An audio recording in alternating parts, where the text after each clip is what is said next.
Hello बच्चों, देखिए आज हम लोग प्रश्नावली 4.2 जो आपकी एक्सरसाइज या प्रश्नावली जो आपका है एक्सरसाइज 4.2 इसके शेष प्रश्नों की पढ़ाई करेंगे। तो देखिए यहाँ पर जो इबारती प्रश्न हमने पिछली कक्षा में देखा था, इसका पहला और दूसरा तीसरा भाग हम लोग कर चुके हैं। आज हम इसके आगे के प्रश्नों पर चर्चा करेंगे, उसके विषय में जानते हैं। देखिए अगला जो प्रश्न है, यहाँ 3 नंबर का प्रश्न, सॉरी 3 नहीं 4 होगा, क्योंकि 3 तक तो हम पढ़ाई कर चुके हैं। तो जो चौथा प्रश्न है वह किस पर है, इस पर हम चर्चा करते हैं। दो क्रमागत धनात्मक पूर्णांकों का योग जो है, वर्गों का पूर्णांक ज्ञात करना है जिनके वर्गों का योग 365 है। तो यहाँ पे हमें क्या करना है, दो क्रमागत धन पूर्णांकों को ज्ञात करना है। आइए थोड़ा सा चर्चा करते हैं क्रमागत धन पूर्णांक कैसे लिए जाते हैं, क्या होते हैं। तो क्रमागत धन पूर्णांक, इसका मतलब क्रम से, जैसे हमारा पहली संख्या 1 हो गई तो दूसरी 2 हो जाएगी, फिर तीसरी, और ये धन पूर्णांक ऐसे बढ़ते चले जाते हैं। तो इसमें आप देखिए दो क्रमागत को अगर हम लेते हैं, जैसे 1 और 3 को लिया हमने, क्या लिया, 1 और 3 को लिया, तो यहाँ 1 और 3 में, सॉरी 1 और 2 को हमने लिया, तो यहाँ 1 और 2 में देखिए अगर पहला 1 है तो दूसरा 2 कब बना, जब 1 में 1 हमने जोड़ा तब। ऐसे अगर हम 2 और 3 को उठा लेते हैं, पहला 2 है तो 3 कब आएगा, जब 2 में 1 जुड़ेगा तब। तो अब आपको यहाँ से जान लेना है कि जो क्रमागत पूर्णांक है या क्रमागत प्राकृतिक संख्याएं हैं वह एक जुड़ करके बनती हैं, एक जुड़ने से बनती हैं। तो अगर हमारी पहली क्रमागत संख्या x हो जाती है तो इसके साथ जो हमें लेना है वो x + 1 होगा। जैसे ये देखिए 2 के बाद 3 कब आया, 2 के बाद 3 कब आया, जब 2 में 1 जुड़ा तब। ऐसे 1 के बाद 2 कब बना था, जब 1 में 1 जुड़ा था तब। ऐसे x के बाद उसकी क्रमागत संख्या कब बनेगी, जब x में 1 जुड़ेगी तब।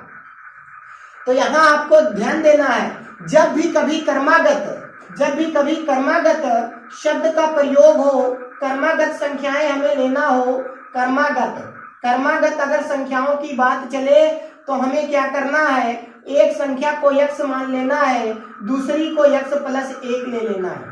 अगर तीसरी संख्या जरूरत पड़ती तो एक और बढ़ा देते, x + 1 अर्थात 2 कर देते, यहाँ x + 1 में 2 कर दो, एक और बढ़ा दो। तो ऐसे क्रमागत संख्याओं का जो श्रृंखला बनती है, सीरीज बनती है, ऐसे बनती चली जाती है। अर्थात क्रमागत संख्याओं की जब बात चले तो आपको ध्यान देना है, एक को x लेना है, दूसरे को x + 1 लेना है। अब इसी में हम एक बात और जान लेते हैं कि अगर क्रमागत सम संख्याओं या विषम संख्याएं, क्रमागत सम या विषम संख्याओं की बात चल जाए, जब क्रमागत सम या विषम पूर्णांक या संख्याएं ली जाए तो हमें क्या करना होता है। तो आप सोच सकते हैं, अपने लॉजिक से आप समझे तो यहाँ जवाब आप खुद ढूंढ सकते हैं कि कैसे होगा। दो क्रमागत संख्याओं में तो हमें क्या लेना पड़ा, x और x + 1 जोड़ने से बन जाता है। अगर हम सम की बात करते हैं तो पहला 2 होता है, फिर 4 होता है, फिर 6 होता है। तो आप 2 में अंतर देखो, 2 में अंतर कितने का है, 2 का अंतर है, इनमें 2 का अंतर है। तो इस तरीके से अगर हमारा एक क्रमागत सम या विषम पूर्णांक, इसी प्रकार से हम विषम की देख लेते हैं, 3 के बाद 5, 5 के बाद 7, तो आप यहाँ देखें, यहाँ पर भी अंतर कितने का मिलता है, 2 का मिलता है। अर्थात जब हमें लेना होगा क्रमागत सम या विषम पूर्णांक अगर मानना हो तो एक को x मानेंगे, अगली x + 2 मानेंगे। यहाँ से आपको सीख लेना है, राइट है, आपको सीखना है। हमने बताया आपको जब क्रमागत संख्याओं की बात चलेगी तो दो क्रमागत संख्याएं, एक को x लेना है, अगली 1 बढ़ा देना है, x + 1 लेना है। अगर क्रमागत विषम या सम की बात चलती है तो एक को x और दूसरी को x + 2 करके लेना है। आपको ये हमेशा याद रखनी है। जब भी केवल क्रमागत की बात चलती है तो हम x और x + 1 से जाएंगे, और जब क्रमागत सम या विषम की बात चलती है तो हमें कहां से जाना है, x और x + 2 से चलना है। तो अब हम यहाँ देख लेते हैं कि हमारा जो क्वेश्चन है उस पर हम चलते हैं। अब इतनी जानकारी आपके लिए बहुत जरूरी है कि देखिए इबारती प्रश्नों में क्या होता है। इबारती प्रश्नों में जब तक प्रश्नों का मतलब हम लोग नहीं समझ पाएंगे, उसमें क्या मीन्स छिपा है, क्या मतलब है, तब तक हम इबारती प्रश्नों को हल करने में असमर्थ हैं। इसलिए बच्चों प्लीज आप क्या करेंगे, सबसे पहले आपको यह सीखना है कि प्रश्न किस तरीके से चल रहा है। यहाँ संख्याओं की बात है तो संख्याओं में क्रमागत संख्याएं कैसे होती हैं उनको जानना बड़ा जरूरी है, तो उसके बाद हम लोग इसकी शुरुआत कर सकते हैं। तो हमने आपको बताया कि जब भी कभी क्रमागत संख्याओं की बात चलती है तो हमें एक एक जोड़ करके अगली संख्या प्राप्त कर लेनी है। अगर क्रमागत सम या विषम की बात चलती है तो दो जोड़ करके प्राप्त करना है। एक अगर यक्स होता है तो यक्स प्लस 2। कब होगा ये, जब सम और विषम होगा तब हमें यक्स और यक्स प्लस 2 से क्रमागत संख्याओं को चुनना है। और जब केवल क्रमागत की बात होगी तो यक्स और यक्स प्लस 1 से चुनना है। ऐसे आगे बढ़ना है। एक जोड़ने पर क्रमागत, दो जोड़ने पर क्रमागत विषम या सम हो जाएगा। इसको आपको ध्यान रखना है। तो हम प्रश्न पे चलते हैं। यहाँ देखिएगा आप प्रश्न कैसे हल किया जाए। अब यहाँ पर दिया गया है कि दो क्रमागत धनात्मक पूर्णांक ज्ञात कीजिए। क्या ज्ञात करना है, दो क्रमागत धनात्मक पूर्णांक ज्ञात करना है जिनके वर्गों का योग 365 है। तो आइए प्रश्न पे चलते हैं। अब दो क्रमागत धनात्मक पूर्णांक है तो माना, यहाँ पे जो शुरुआत होगी माना से शुरू करेंगे। माना दो क्रमागत धन पूर्णांक, माना दो क्रमागत धन पूर्णांक क्या है हमारे, धन पूर्णांक यक्स और जब केवल क्रमागत की बात चल रही है, मैंने बताया है जब केवल क्रमागत की बात चलती है तो पहली यक्स होगी तो दूसरी यक्स प्लस 1 होगी। ये हमने मान लिया कि हमारा जो क्रमागत दो धन पूर्णांक है वो एक यक्स है और दूसरा यक्स प्लस 1 है। अब प्रश्न पे चलते हैं। हमारी शर्त क्या कह रही है, शर्तानुसार तो क्या कह रहा है हमारा प्रश्न कह रहा है कि दो क्रमागत धन पूर्णांकों का वर्गों का योग, इनके वर्गों का योग, वर्ग का क्या मतलब होता है, वर्ग कर दीजिए फिर उनको जोड़ दीजिए। तो देखिए वर्ग करना है तो अगर एक संख्या यक्स है तो यक्स का वर्ग क्या होगा, यक्स घाते 2, यक्स के पावर 2, वर्ग का मतलब यही हो गया। अब दूसरी संख्या हमारी यक्स प्लस 1 है, इसका भी वर्ग कर दीजिए, पहले का वर्ग और ये दूसरे का वर्ग। अब क्या करना है, योग दिखाना है, योग माने जोड़। तो देखिए पहले का वर्ग प्लस दूसरे का वर्ग बराबर 365। ये हमारा प्रश्न है।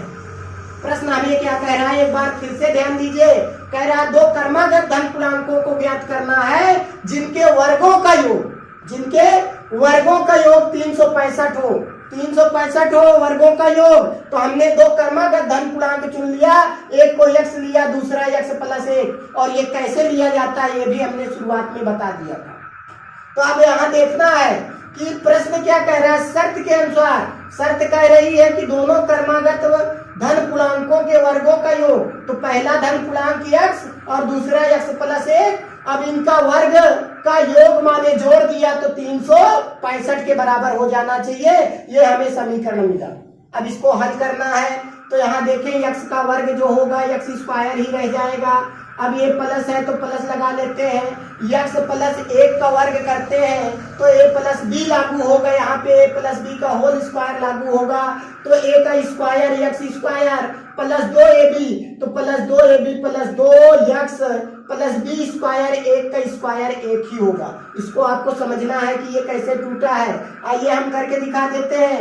यक्स प्लस 1 का होल स्क्वायर जब हम तोड़ते हैं तो हमारा क्या बनेगा, a का स्क्वायर एक्स स्क्वायर प्लस 2 गुणे a की जगह यक्स गुणे b की जगह 1 प्लस बी स्क्वायर 1 का स्क्वायर। अब इसको हम और सरल कर लेते हैं तो यक्स का वर्ग यक्स स्क्वायर ही होगा, प्लस 2 एकम 2 और यक्स का गुणा 2 यक्स प्लस में, और प्लस ये 1 का जो वर्ग है ये आपका 1 स्क्वायर 1 ही रह जाएगा। तो देखिए यहाँ हमें जो प्राप्त हुआ है यक्स प्लस 1 का स्क्वायर क्या प्राप्त हुआ है, यक्स स्क्वायर प्लस 2 यक्स प्लस 1 के रूप में प्राप्त हुआ है। और वही बात हम यहाँ डायरेक्ट लिख दिए बराबर 365। हम इसको ऐसे लिख लेंगे। अब देखिए इसका पक्षांतर करते हैं, दाहिना पक्ष शून्य कर लेते हैं। तो ये देखिए एक्स स्क्वायर दोनों एक एक्स स्क्वायर प्लस में है तो जुड़ करके क्या हो जाएंगे 2 एक्स स्क्वायर, और ये प्लस 2 एक्स हम ऐसे लिख लेते हैं +1 लिखा, 365 जब दाहिने पक्ष से बाएं पक्ष में आएगा तो इसका चिन्ह परिवर्तित हो जाएगा, -365 बराबर 0। समझ रहे हैं आप? अब आगे देखिए, 2x² ऐसे हमने लिख लिया फिर से अगले पद में, और ये +2x को भी लिख लिया, यहाँ +1 है -365 है। आपको ध्यान देना है, +1 है -365 है, तो 1 में से 365 घटाया जाएगा। तो कैसे होता है, जब छोटी संख्या में से बड़ी संख्या घटानी पड़े तो क्या करते हैं, उल्टा घटा लेते हैं। उल्टा घटाते हैं, 365 में से 1 घटा दो तो 364 बचेगा, लेकिन यहाँ चिन्ह का प्रयोग जो बड़ी संख्या के साथ लगा होता है माइनस का आएगा। 1 में अगर 365 आपने कम कर दिया तो -364 होगा बराबर 0। तो ये हमें समीकरण प्राप्त हुआ। अभी ये और सरल हो सकता है, यहाँ जो देखें x का गुणांक है वो 2 है, और यहाँ जो 364 है वह एक सम संख्या है, तो 2 से सब कर सकते हैं तो काट दीजिए। तो यहाँ पे हम क्या करेंगे, दोनों ओर 2 का भाग कर लेने पर तो इस पद को लिखेंगे तो नहीं, हम सिर्फ करेंगे। तो जब 2 का भाग हुआ तो ये कटेगा, x² बचेगा, यहाँ +2 कटेगा तो 1x बचेगा, माइनस यहाँ 2 से 364 कटते हो तो 2 1 कम 2 और 1 बचा 16, 2 8 16 और 2 दूना 4 बराबर 0। तो ये हमें समीकरण प्राप्त हुआ।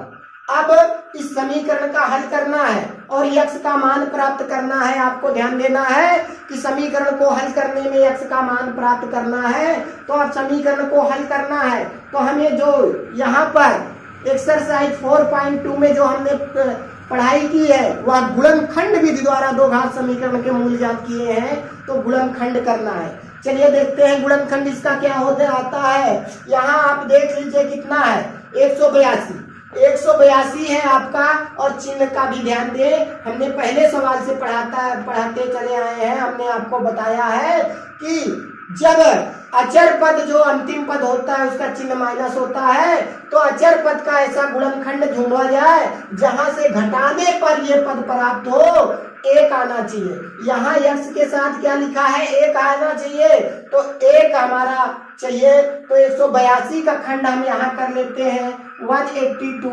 अब देखिए इसका खंड करते हैं।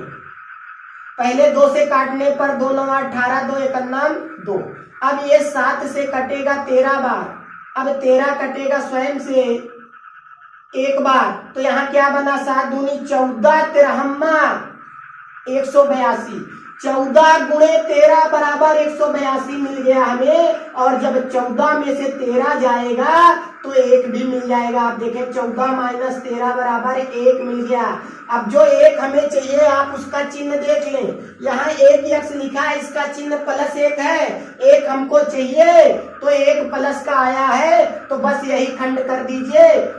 14x माइनस 13x बराबर 1x आप देख सकते हैं। तो अब यहाँ पर हम जो मध्य पद का बंटवारा करेंगे इसके अनुसार, तो x² और +14x माइनस 13x और माइनस 182। देखिए मध्य पदों को हमने बांट दिया, मध्य पद को हमने बांट दिया, 14x माइनस 13x और यहाँ से ये प्राप्त होगा। अब देखिए 4 पद बने, इनमें हमें क्या करना है, गुणनखंड कर लेनी है, कॉमन उभयनिष्ठ पद लेना है। तो यहाँ से x² है प्लस 14x है। आप ध्यान देंगे x² प्लस 14x में जो उभयनिष्ठ पद है वह x है और x की छोटी घात। सदैव चरों में छोटी घात ही कॉमन कराई जाती है, उभयनिष्ठ होता है। तो यहाँ पे हम क्या करेंगे, 14x और x² में केवल x मिलता है हमें, तो x हमने कॉमन ले लिया, उभयनिष्ठ ले लिया हमने x। जब x उभयनिष्ठ हुआ तो आप ध्यान देंगे यहाँ से 1 घात कम होगी, 1 घात बच जाएगी।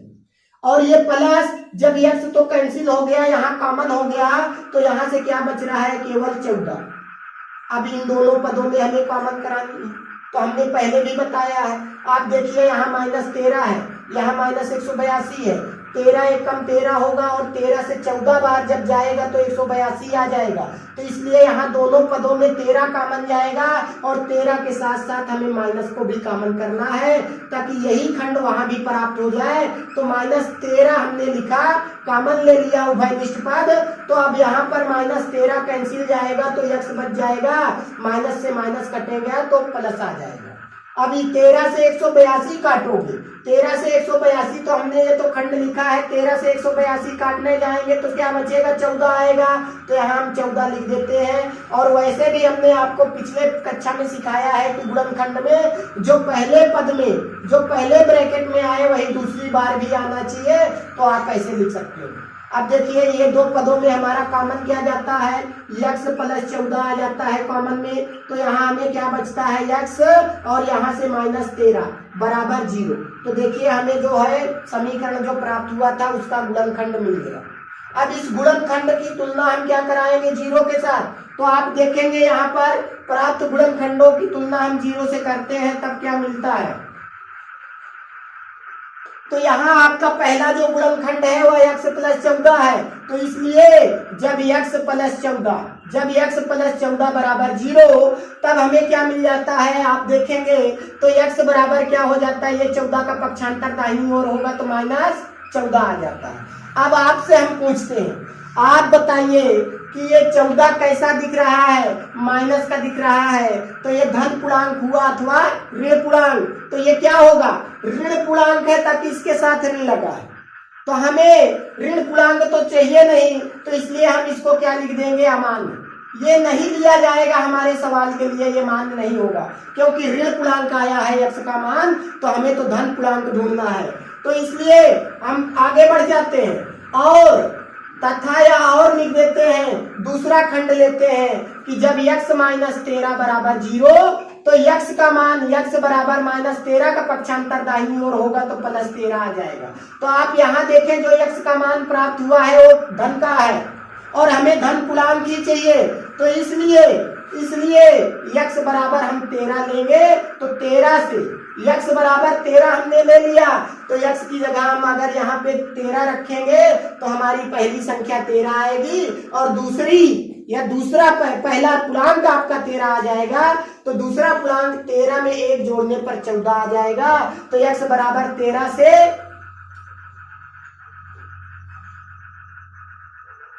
दो कर्मागत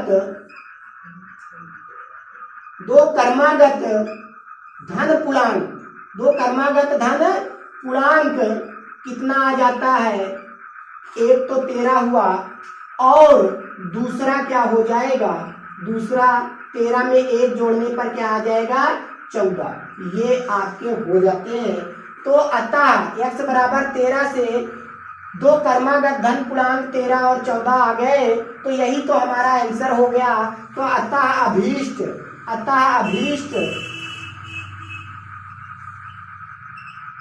कर्मागत धन पूर्णांक कितने हैं हमारे, 13 और 14 हैं। ऐसा लिख करके हम क्या दिखा देंगे, आंसर। ये आपका आंसर हुआ। आपको समझ में आया ये प्रश्न आपका। देखिए हम एक बार फिर से एक्सप्लेन कर देते हैं। हमें दो कर्मागत धन पूर्णांकों को चाहिए था। दो कर्मागत धन पूर्णांक कैसे माने जाते हैं इसकी चर्चा हमने शुरू में ही कर दी कि आप प्रश्न को समझें, कभी परेशानी नहीं होगी। दो कर्मागत जब धन पूर्णांकों को मानना होता है तो हम x और x प्लस 1 मानते हैं। तो यहाँ पर हमने x और x प्लस 1 दो कर्मागत धन पूर्णांक ले लिया। अब शर्त के अनुसार कह रहा था इनके पूर्णांकों के वर्गों का योग, जो पूर्णांक थे उनके वर्गों का योग, पहले पूर्णांक का वर्ग प्लस दूसरे पूर्णांक का वर्ग कर दिया तो 365। ये जो समीकरण प्राप्त हुआ इससे हमने x का मान निकाला।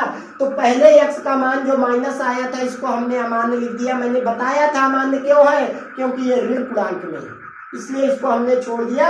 और दूसरा जब हमने निकाला तो x का मान 13 आया जो कि धन पूर्णांक के रूप में है। तो यही धन पूर्णांक हम लेकर के दो कर्मागत धन पूर्णांक हमारे पास 13 और 14 आ जाते हैं। यही हमारे आंसर होंगे। देखिए बच्चों, अब आपका अगला प्रश्न जो 5वां प्रश्न है, यहाँ समकोण त्रिभुज पर है। किस पर है, समकोण त्रिभुज पर। तो थोड़ा समकोण त्रिभुज की चर्चा कर लेते हैं। समकोण त्रिभुज क्या होता है? तो समकोण त्रिभुज एक ऐसा त्रिभुज होता है जिसका एक कोण समकोण हो। तो समकोण त्रिभुज में कौन सी भुजा क्या कहलाती है? तो जो समकोण के सामने होती है उसे कर्ण कहा जाता है। जो समकोण त्रिभुज होता है उस समकोण त्रिभुज में समकोण शीर्ष के सामने वाली भुजा कण कहलाती है। शेष दो भुजाएं, एक तो नीचे का जो होता है ये आधार होता है और ये जो सीधा खड़ा है इसको हम ऊंचाई कहेंगे। और प्रश्न यहीं पर है, आपका 5वां प्रश्न कह रहा है कि एक समकोण त्रिभुज की जो ऊंचाई है उसके आधार से 7 अधिक है। अगर आधार हम x मान लेते हैं तो आप देखिए यहाँ पर आधार जो है x है तो ऊंचाई तो आधार से 7 ज्यादा है, तो जोड़ना पड़ेगा या घटाना पड़ेगा। तो अगर हम x ही रख देते हैं तो दोनों आधार और ऊंचाई बराबर दिखने लगा। तो हमें ऊंचाई को 7 अधिक करना है तो यहाँ 7 ज्यादा जोड़ दीजिए, तो इस तरीके से हो जाता है। अब तीसरी भुजा आपकी कर्ण बचती है जिसका मान 13 प्रश्न में दिया गया है। तो आइए हम लोग देख लेते हैं, इसी आधार पे हम करते हैं। अब देखिए यहाँ पर यही बात हम मान लेते हैं कि माना हमारे जो प्रश्न में माना समकोण त्रिभुज, कैसा त्रिभुज? समकोण त्रिभुज का आधार, समकोण त्रिभुज का आधार हम यहाँ पर मान लेते हैं। माना समकोण त्रिभुज का आधार, माना समकोण त्रिभुज का आधार बराबर आप यहाँ देखिए x सेंटीमीटर हम मान लेते हैं। हमारा समकोण त्रिभुज जो है उसका आधार x सेंटीमीटर हमने मान लिया, जैसे यहाँ हमने दिखाया है। अब प्रश्न के अनुसार प्रश्न कह रहा है कि इसकी जो ऊंचाई है वो आधार से 7 अधिक है। आप खुद बार बार पढ़े तो आपको समझ में आएगा कि समकोण त्रिभुज की जो ऊंचाई है वो आधार से 7 अधिक है। तो यहाँ पर हम तथा करके लिखते हैं समकोण त्रिभुज की ऊंचाई। समकोण त्रिभुज की ऊंचाई आप समझेंगे यहाँ पर आधार से 7 अधिक कर दो, आधार x है तो इससे 7 ज्यादा कीजिए, x प्लस 7 सेंटीमीटर। आपको ध्यान देना, ये समझ में आया आपको कैसे ये माना गया? मैं फिर से बताता हूँ। प्रश्न कह रहा है कि जो समकोण त्रिभुज की ऊंचाई है वह उसके आधार से 7 अधिक है। आधार अगर हमारा x है, हमने x मान लिया है, तो ऊंचाई क्या होगी? x से 7 अधिक कर दीजिए, x से 7 अधिक कीजिए, x में 7 जोड़ दिया। अधिक कब होगा? जब जुड़ेगा तब। अधिक कब होगा? जब जुड़ेगा तब। तो यहाँ जो x था उसमें हमने 7 अधिक कर दिया, तो ये मान किसका आ गया? ऊंचाई का। अब यहाँ कर्ण बराबर तथा कर्ण बराबर क्या दिया गया है? 13 सेंटीमीटर। मैं आपसे पूछूं एक बात, ये जो समकोण त्रिभुज होता है इसमें एक प्रमेय काम करता है जहां तीनों भुजाओं का संबंध होता है, वो क्या होता है? पाइथागोरस प्रमेय। कौन सा प्रमेय? पाइथागोरस प्रमेय होता है। तो पाइथागोरस प्रमेय हमें क्या बतलाता है, इसको आप देखिए। तो पाइथागोरस प्रमेय हमें कहता है कि किसी समकोण त्रिभुज के कर्ण का वर्ग, किसी समकोण त्रिभुज के कर्ण का वर्ग शेष दो भुजाओं के वर्गों के योग के बराबर होता है। तो हमारी शेष दो भुजाएं क्या होती हैं? एक आधार है तो दूसरी ऊंचाई है। तो आधार का वर्ग प्लस ऊंचाई का वर्ग, यहाँ पे ध्यान देना है। आधार का वर्ग प्लस ऊंचाई का वर्ग होगा यहाँ पर, क्योंकि पाइथागोरस प्रमेय हमको यही बताता है कि समकोण त्रिभुज के कर्ण का वर्ग शेष दो भुजाओं के वर्गों के योग के बराबर होता है। तो शेष दो भुजाएं हमारे पास क्या है? एक आधार दूसरी ऊंचाई है। तो आधार का वर्ग प्लस ऊंचाई का वर्ग, इनका योग कर दिया तो कर्ण के वर्ग के बराबर। आइए यहाँ प्रश्न में यही चीज लागू होगा। तो इसलिए पाइथागोरस प्रमेय से, पाइथागोरस प्रमेय से, तो हमारा पाइथागोरस प्रमेय के अनुसार क्या हो जाता है? हम इस बात को लिख लेंगे एक बार। कर्ण का वर्ग बराबर शेष दो भुजाओं का वर्गों का योग। तो शेष दो भुजाएं किस नाम से है? एक आधार एक ऊंचाई है। इनके वर्ग करके जोड़ दीजिए, इनका वर्ग करके जोड़ दीजिए। तो आधार का वर्ग प्लस ऊंचाई का वर्ग, प्लस ऊंचाई का वर्ग। अब आप करें यहाँ पर ला के वैल्यू रख दीजिए। कर्ण हमारा कितना है? प्रश्न में कर्ण कितना है? 13 है। तो 13 ला के रख दीजिए। 13 अगर हम यहाँ रखते हैं तो 13 का वर्ग बराबर आधार कितना है आपका? x है। तो आधार की जगह हम क्या रखेंगे? x का वर्ग। x का भी वर्ग कर दिया, प्लस ऊंचाई कितनी है आपकी x प्लस 7 है तो x प्लस 7 का भी वर्ग कर दिया। ये बना समीकरण।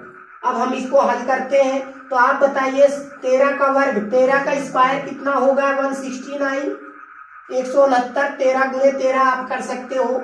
बराबर को बराबर किया हमने, यहाँ x स्क्वायर तो ऐसे ही रह जाएगा, प्लस को प्लस यहाँ क्या लागू होगा जैसे अभी पिछले प्रश्न में हुआ था, a प्लस बी का होल स्क्वायर। यहाँ x प्लस 7 का होल स्क्वायर किसके जैसा है, तो ये a प्लस बी के होल स्क्वायर के जैसे सरसंख्या दिख रही है। तो इसको हम क्या कर पाएंगे, a का स्क्वायर x था, x का स्क्वायर प्लस 2ab प्लस 2 एकम 2 सत्ते 14 और x लिख लेंगे प्लस 2ab हो गया, प्लस b स्क्वायर, b की जगह 7 है तो 7 का स्क्वायर 49। ये हुआ, समझ में आया ये आपको। तो अब देखिए आप यहाँ पर ये समीकरण के रूप में बन गया। अब इसे हमें पक्षांतर करके लाना है तो देखें ये x स्क्वायर और x स्क्वायर जुड़ता है तो क्या होगा 2x स्क्वायर, और 2x स्क्वायर प्लस का होगा उधर, और जब इधर आएगा ध्यान देंगे ये x स्क्वायर जुड़ करके 2x स्क्वायर होगा दाहिने पक्ष में, और वो 2x स्क्वायर अगर बाएं पक्ष में आएगा तो क्या बनेगा माइनस 2x स्क्वायर। तो यहां हमने लिख लिया माइनस 2x स्क्वायर। अब आपका ये 14x उधर प्लस का है तो इधर पक्षांतर होके आता है माइनस 14x, और ये 169 प्लस का हम ऐसे लिख लेते हैं 169, और ये 49 जब प्लस का आएगा भैया बच्चों आप ध्यान देंगे, ये 49 जब दाहिने से बाएं आएगा प्लस के साथ तो क्या होगा माइनस 49 हो जाएगा बराबर 0। अब आपको ध्यान देना है, इसको और सरल कीजिए, ये माइनस 2x स्क्वायर, ये 14x है तो ये अकेला ऐसे लिख लीजिए माइनस 14x। 169 169 में से 149 आप कम कर दीजिए तो क्या बचता है प्लस का, आप देखें यहाँ 9 में से 9 गया 0, और यहाँ 6 में से 4 गया 2, और 1 ऐसे रह जाएगा बराबर 0। अभी देखें यहाँ माइनस 2 है, माइनस 14 प्लस 120, ये सब 2 के विभाज्य संख्याएं हैं। ये 2 14 और 120 2 से कटने वाली है। जब ऐसे स्थिति बने तो आप सरल कर लीजिए समीकरण की लाइन को, तो यहाँ माइनस 2 का भाग करा देते हैं तो माइनस 2 कट जाएगा, क्या होगा माइनस 2 कटेगा तो क्या बचेगा x स्क्वायर, ऐसे माइनस 14 काटेंगे माइनस 2 से तो क्या बचेगा प्लस 7x, और ये माइनस से काट रहे हैं प्लस तो क्या होगा माइनस 120 को अगर हम 2 से काटते हैं तो कितना आएगा 60 बराबर 0। ये समीकरण आपको प्राप्त हुआ। अब इस समीकरण को हल करके हमें x का मान निकालना है, तो हल करने का तरीका वही है गुणनखंड द्वारा। आप यहाँ 60 देखिए कैसा है माइनस का, तो 60 का एक ऐसा खंड ढूंढिए, आप 60 का ऐसा खंड ढूंढिए जहां से घटाने पे 7 आ जाए, तो 12 गुणे 5 बराबर 60, और 12 में से यदि 5 चला जाएगा तो 7 आ जाएगा। तो यही तो हमें करना है, हमें 7 प्लस का चाहिए तो प्लस 7 हमें मिला है, तो यह 12 के साथ x और 5 के साथ भी x, तो यहाँ 7 के साथ भी x, अर्थात 12x में से 5x जाएगा तो 7x। तो हम क्या करेंगे यहाँ पर x स्क्वायर, और ये जो 7x है इसका 2 खंडों में हम बांट देंगे तो क्या बचेगा 12x माइनस 5x, और ये माइनस 60 लिख लिया हमने बराबर 0। अब आप ध्यान देंगे 4 पद बने हैं, इनमें कॉमन की प्रक्रिया करनी है। 4 पदों में कॉमन की प्रक्रिया जो उभयनिष्ठ दिख रहा है उसको आप देखेंगे तो हम करा के दिखाते हैं, करके दिखाते हैं, आप भी सीखिए। चलिए साथ साथ आप कराइए। तो यहाँ देखिए पहले 2 पद में क्या कॉमन दिख रहा है, आप खुद देखकर बताइए। तो क्या दिख रहा है, केवल x दिख रहा है, तो यही उभयनिष्ठ पद हो गया, इसी को हम कॉमन करेंगे। तो x कॉमन पहले 2 पद में, तो यहाँ से x की 1 घात, यहाँ x की 1 घात बची, प्लस करेंगे x तो चला गया यहाँ 12x में से, तो क्या बचा 12 आ गया। अब यहाँ आप देखें अगले 2 पद में, अगले 2 पद में यहाँ पर क्या हो जाता है -5 और -60 है, तो 5 एकम 5 12 60, तो यहाँ से हम -5 कॉमन कराएंगे, 5 कॉमन कराएंगे तो यहाँ से क्या बचेगा, x बच जाएगा और ये माइनस कटेगा। जब माइनस कटा तो प्लस और 5 से 60 काटेंगे तो 12 आ जाएगा बराबर 0। अब आप यहाँ पर देखें 2 पद बचे, 2 पद में कॉमन फिर से देखेंगे तो x प्लस 12 दिख रहा है और यहाँ फिर बच जाता है x और यहाँ से -5। कॉमन लेने के बाद यहाँ पे x बचा, x लिख दिया और यहाँ x प्लस 12 कॉमन गया तो -5 बराबर 0। खंडा में प्राप्त हो गया। अब जैसे पिछले प्रश्नों में हुआ है, हम अब इन खंडों का क्या कराएंगे, 0 के साथ तुलना कर देंगे।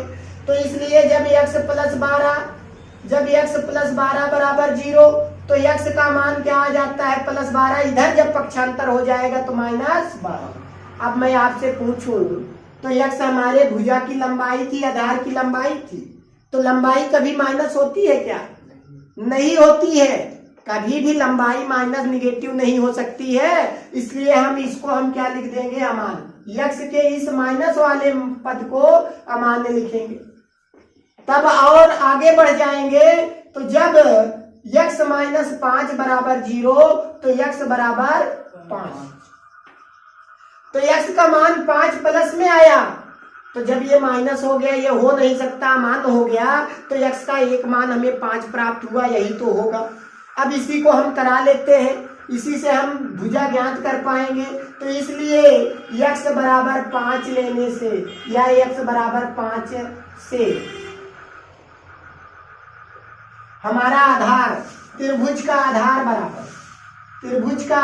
बराबर तो x की जगह आधार कितना है, आप यहाँ देखें, या आधार कितना है, 5 है, x है तो x की जगह 5 रख दीजिए, 5 सेंटीमीटर। तथा दूसरी भुजा हमने जो मानी है वो क्या है, ऊंचाई। तो ऊंचाई बराबर x की जगह 5 प्लस 7 है तो 7 रख देते हैं। तो 5 में 7 जोड़ने पर क्या आ जाता है, 12 सेंटीमीटर। तो यहाँ पर यही 2 भुजाओं का उत्तर हो गया। हमसे कह क्या रहा है कि समकोण त्रिभुज की अन्य 2 भुजाएं ज्ञात कीजिए। अतः अन्य 2 भुजाएं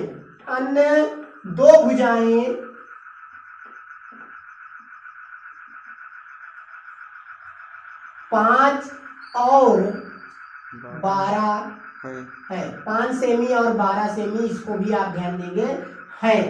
ये आपका आंसर। तो बच्चों हम अगले प्रश्न की ओर चलते हैं। छठा प्रश्न आपका जो एक्सरसाइज 4.2 का आखिरी प्रश्न भी होगा और यहाँ से प्रश्नावली समाप्त भी हो जाएगी, यही आखिरी प्रश्न है। तो यहाँ देखें, एक कुटीर उद्योग एक दिन में कुछ बर्तनों का निर्माण करता है, ऐसा प्रश्न हमने इसके जो दूसरा प्रश्न था उसका उदाहरण नंबर 2 था, उसी की भांति ये भी हल होना है। तो समझते हैं हम इसको। कह रहा है एक कुटीर उद्योग एक दिन में कुछ बर्तनों का निर्माण करता है और एक विशेष दिन देखा गया, एक दिन में कुछ बर्तन बनाता है, बर्तनों का पता नहीं है। और कह रहा है कि एक विशेष दिन यह देखा गया कि प्रत्येक नग के निर्माण की लागत, नग क्या होगा, मतलब हर एक बर्तन जो बनाए जा रहे हैं उन्हीं को हम समझेंगे एक नग। तो प्रत्येक नग का जो निर्माण लागत है उस दिन बनाए गए निर्माण किए गए बर्तनों की संख्या के दुगने से 3 अधिक थी। तो यदि उस दिन कुल निर्माण लागत 90 रुपए आती है तो निर्मित बर्तनों की संख्या और प्रत्येक नग का लागत ज्ञात कीजिए। ये आपका प्रश्न है। आइए देख लेते हैं। तो कुछ बर्तन बनाए गए हैं एक विशेष दिन, उसका पता नहीं है, तो हम पता कैसे करेंगे, यक्ष मान करके। मानने से ही स्टार्ट होगा, इबारती प्रश्न आपको समझना है। तो देखिए मैं कोशिश करता हूं समझाने की, आप समझिए और बिल्कुल समझ में आए ऐसे समझिए आप। माना उस दिन निर्मित या निर्माण किए गए, तो हम यहाँ निर्मित शब्द का प्रयोग कर दे रहे हैं। निर्मित बर्तनों की संख्या, निर्मित बर्तनों की संख्या बराबर यक्ष। हमने मान लिया कि किसी विशेष दिन अर्थात उस दिन जो निर्माण किए गए बर्तन है उनकी संख्या x है।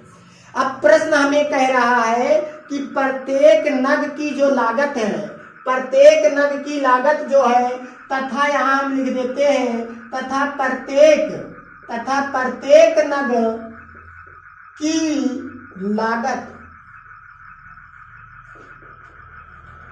बराबर, यहीं पे कर देते हैं रुपए। आप ध्यान देंगे अब कितना रुपया हो रहा है एक नग की लागत, प्रश्न में जाइए। तो प्रश्न क्या कह रहा है हमें उसको पढ़ करके आप खुद समझ सकते हैं, हम भी समझे हैं, आप भी समझिए। तो मैं देखो बताता हूं आपको। तो देखिए भैया यहाँ पर कह रहा है कि उस दिन निर्मित किए गए बर्तनों की संख्या के दोगुने से, तो उस दिन निर्मित किए गए बर्तन की संख्या कितनी है?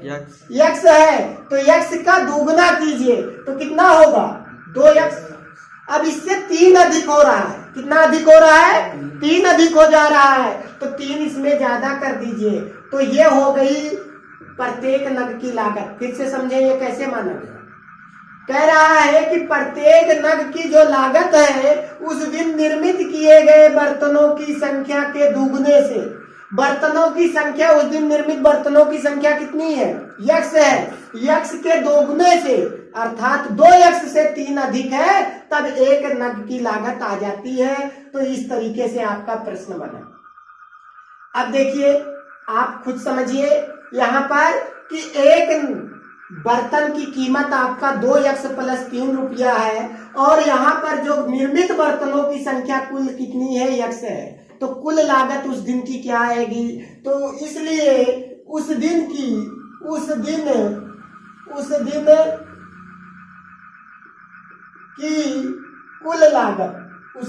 कुल लागत बराबर क्या होगा? एक बर्तन की कीमत जो 2x + 3 है, इसमें हम कुल बर्तनों की संख्या का गुणा करा दें तो कुल लागत आ जाएगी। ये आप समझिए। एक पेन 5 रुपए का है, तो 10 पेन कितने का होगा? 10 गुणे 5 का होगा, 50 रुपए। तो यहाँ पर भी आप समझ जाए, यहाँ पर भी समझिए। एक बर्तन की कीमत इतना है, तो x बर्तनों की कीमत कितनी हो जाएगी? तो एक बर्तन की कीमत से x बर्तनों की संख्या में गुणा कराइए, प्राप्त हो जाता है। तो बराबर यहाँ पर देखें ये रुपए में होगा, तो यहाँ हम रुपए लिख देते हैं, इसको ऐसे बना देते हैं। तो रुपए कितना आ जाता है? x का 2x में गुणा 2x स्क्वायर प्लस 2x का 3 में गुणा 3x, ये बना। तो ये क्या आ गया बच्चों? आप ध्यान दें, ये क्या आ गया भैया? ये आ गया उस दिन कुल लागत आई है। उस दिन की कुल लागत कितनी आई है? 2x + 3x, 2x square plus 3x रुपए। तो अब प्रश्न क्या कह रहा है? शर्त क्या है? उस दिन की कुल लागत 90 रुपए। उस दिन की कुल लागत कितनी है? 90 रुपए। तो हमारा ये जो कुल लागत है वह 90 के बराबर होना चाहिए। तो हम यहाँ लिख देंगे शर्तानुसार। क्या लिखेंगे? शर्तानुसार, अर्थात शर्त के अनुसार ये जो कुल लागत 2x स्क्वायर प्लस 3x है वह 90 के बराबर होनी चाहिए, 90 रुपए के बराबर। अब ये आपको क्या मिल गया? एक समीकरण। अब हल किया जाए तो ये देखिए 2x स्क्वायर प्लस 3x, और ये 90 इधर आएगा तो -90 बराबर 0। अब इसका हमें क्या करना है? गुणन खंड करना है। तो आप देखिए यहाँ पे 2 है, 3 है, विभाज्य अलग अलग संख्याएं, सम विषम संख्याएं कभी भी कट नहीं सकती, नहीं तो ये कुछ सरल हो जाता। और जब सरल नहीं हो रहा है तो अब हम क्या करेंगे? यहाँ x स्क्वायर का गुणांक बच रहा है, तो इस 2 का गुणा, जो x स्क्वायर का गुणांक 2 है, उसका गुणा किससे कराएंगे? 90 के साथ। तो जब 2 का गुणा 90 के साथ कराते हैं तो 2 का 90 में गुणा कितना हो जाएगा? 2 गुणे 90 बराबर 180। आप अब यहाँ पर ध्यान दें, 180 का चिन्ह क्या आ जाएगा? माइनस। तो 180 का ऐसा खंड किया जाए जहां से घटाने पर क्या आए? 3। अब घटाने पर क्यों आए भैया? क्योंकि अंतिम में क्या है? माइनस है। मैंने बार बार बताया, जब अंतिम में प्लस होगा तो इसको बीच वाला जोड़ने पे लाना है, और जब अंतिम में माइनस होगा तो बीच वाला घटा करके संख्या प्राप्त करनी है। तो यहाँ क्या होगा? घटाने पर। तो 180 का ऐसा खंड किया जाए कि जहां घटाने से 3 आ जाए, तो 15 गुणे 12 कितना होगा? 180 में क्या होगा, 180 का खंड 15 गुणे 12 हो जाएगा और 15 में से 12 का गुणा 180 आएगा और जब 15 में से अगर 12 जाता है तो 3 बच जाएगा और हमें यही चाहिए। तो अब यहाँ जो 3 है उसे हम किस में तोड़ देंगे, 15 माइनस 12 में, और 15 12 कहाँ से मिला, 180 के गुणन खंड से मिला है। ये चीज हमने पहले भी बताया। अब आप देखिए यहाँ पर हम क्या कर देंगे, इसलिए 2x², ये प्लस 3x जो है उसको हम तोड़ेंगे प्लस 15x माइनस 12x में, 15 में से 12 जाएगा तो 3x हो जाएगा और माइनस 90 बराबर 0। तो अब यहाँ पर देखें 2 पद है, 2 है 15 है, सम विषम पड़ रही है तो संख्याओं का कॉमन नहीं होगा, तो केवल चर x का कॉमन होगा। तो चर x कॉमन लेने पर यहाँ पर क्या हो जाता है, 2 और x की 1 घात प्लस यहाँ x से x गया तो 15 बच गया। यहाँ पर अब दोनों जगह से हम -6 कॉमन लेते हैं। कितना कॉमन होगा, -6 कॉमन होता है तो -6 से 12 काटोगे तो 2 बार और यहाँ x बचा, माइनस से माइनस काटो प्लस 6 से 90 काटते हो तो 15 बार बराबर 0।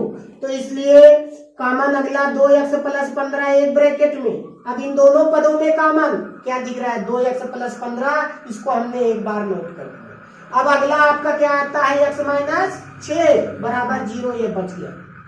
तो हमें खंड जो प्राप्त हो गया, आप क्या कराएंगे, तुलना करा लेंगे।